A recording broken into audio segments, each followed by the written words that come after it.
Was that a good? Yeah, I remember you two yahoos, or was that a bad? I remember you two yahoos. The yahoos, I didn't say, but that was a good word right there. 97X Tampa Bay's New Rock Alternative 709 with the Morning X Fisher and Boy. Welcome back in the studio, Kevin Nealon. How have you been, sir? I've been great, thank you. How about yourself? Doing all right, and happy birthday to your little one. That was just a couple weeks ago, right? That's right. It was on Super Bowl Sunday. And a little inside information, sir. Your son and my morning show partner share the same birthday.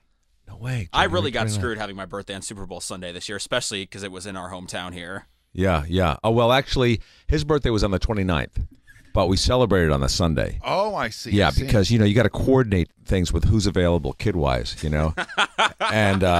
And then once you find out who's available, then you got to find out what time their naps are. And originally we had the party planned for that afternoon. We forgot that it was Super Bowl Sunday because when you're a new father, of course, that's all you think about as a kid.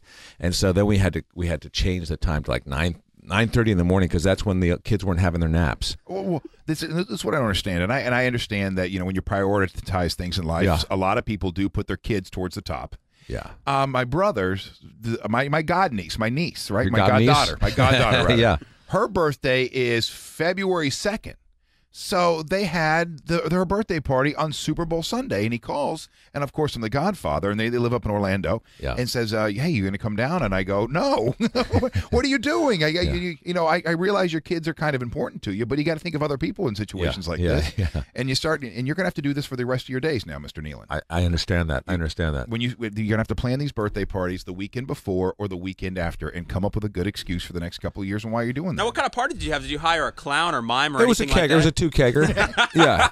No, we went crazy. We did actually have a clown. And we had the other thing about coordinating the naps, so we also had to coordinate with my parents because they're in their 80s. Okay. So we had to find out when they're taking their naps, too.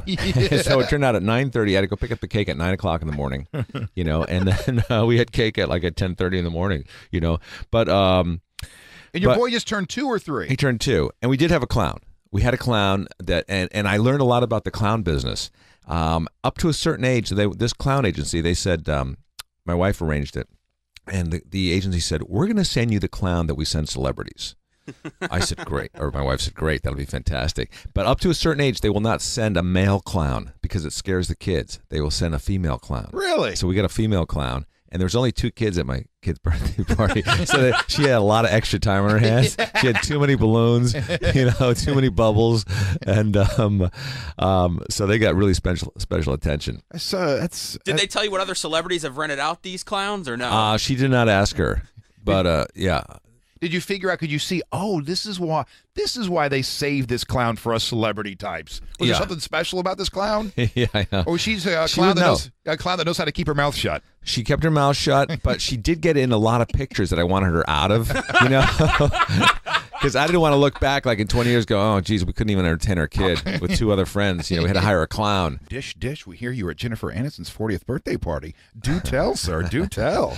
What kind of gift do you bring to a Jennifer Aniston? Well, how do you get invited to that? Is it an e-vite? Does somebody's publicist call you? Are you friends with her? Well, here's the thing with me and Jennifer Aniston. Great gal.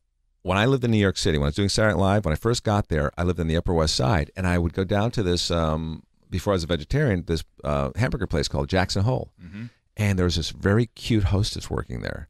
And I would go down there. It was right on the corner of my street. And I would go down there and just kind of eat. Wow, she is cute, And she was probably about 19 at the time, 20. And so I would go there occasionally and just to look at her. And I was too intimidated to talk to her. And it turned out it was Jennifer Aniston. No kidding. Yeah. And I don't know why she would work there. She had friends. Right, of course. That was before Friends. But she, so I've kind of, and then I did a guest spot on her on a show called The Edge that a friend of mine created way back when. And so I knew her from that. And then, and then I was at an Ellen party, a birthday party, Ellen DeGeneres. Right. And I ran into her there, and she goes, "Oh, my birthday's next week. Why don't you come? Why don't you come to my party?" You go to the party. Now, is a Jennifer Aniston party like another where as soon as you get in, there's a table there where you put all the gifts and cards and whatnot. You just set them down, or do you track her down, give her a hug, and then you have the wife holding the gift so she can then pass on the gift as you guys switch places, so then she can give the hug to the host? Or is the gift just you showing up at her party? Well, that's the big gift right there. That's the big gift. But I think they do have a room somewhere where they bring the gifts back. But I always give a card to somebody like that, and I say, what do you give somebody that's already got everything I want? Right. You know what I mean? Including John Mayer. What we do though is, it is hard to find a gift for somebody like that. So I would what we do imagine. is we do what we do. We do what you do. We look up on the computer. We research. Right. And we find out what their favorite charity is. And we hope it's Billy the Elephant. And we give them a little donation.